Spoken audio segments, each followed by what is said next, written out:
نکمے، نہ کھٹو، نہ اہل اور منافق مشیروں کی وجہ سے خان صاحب کے اوپر 150 سب سے نکما مشیر کون سا ثابت ہوا؟ جو سب سے نکما نکھٹو جو آپ نے بولا، اگر ایک نام لینا چاہے تو اپنے پارٹی چھوڑ دی نا، ذرا بتا دیں ناظرین.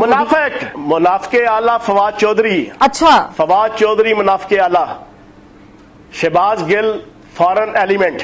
ٹھیک ہے جی، وہ اپنے خاص ایجنڈے پہ تھا.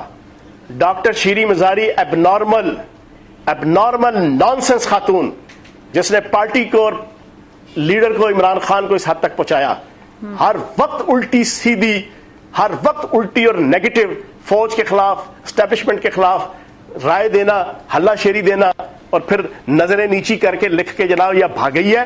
ٹھیک ہے جی. پھر اسی طریقے سے وہ چھوٹے لیول کے تھے، وہ مسرت چیمہ جنا، وہ پیسے کے سر پہ جناب دونوں میاں بیوی جعلی دوائیوں کا کاروبار کرتے ہیں. اور دونوں میاں بیوی نے 1.25 سال سے خان صاحب کو اپنے شکنجے میں لیا ہوا ہے. جو خان صاحب ایک کرتے تھے وہ 4 لگا کے ان کے سامنے. یہ سارے نکمے نہ اہل لوگ تھے. کچھ سمجھاتا ہی نہیں تھا، کوئی رائے دیا ہی نہیں تھا کہ یار ملک کو، پارٹی کو. اچھا، شہزاد اکبر کا نام نہیں آپ نے لیا، یعنی کسی ایک بندے، اور یار وہ جس مشن پہ آیا تھا کر کے چلا گیا. اسد عمر صاحب کو تو آپ نے معصوم کہہ دیا نا ابھی، جب آپ نے کہا کہ وہ انہوں نے معصومانہ سا یہ ایک فیصلہ سنا دیا ہے. کس نے؟ اسد عمر صاحب. کس نے؟ پچھلے سوال میں آپ نے کہا نا انہوں نے تو بڑا معصومانہ سا ایک اپنا فیصلہ سنا. چلے وہ تو معصوم ٹھہرے نا. اسد عمر صاحب اچھے انسان ہے، جینیس انسان ہے، اور ٹھیک ہوگا، اللہ پاک خیر کرے گا.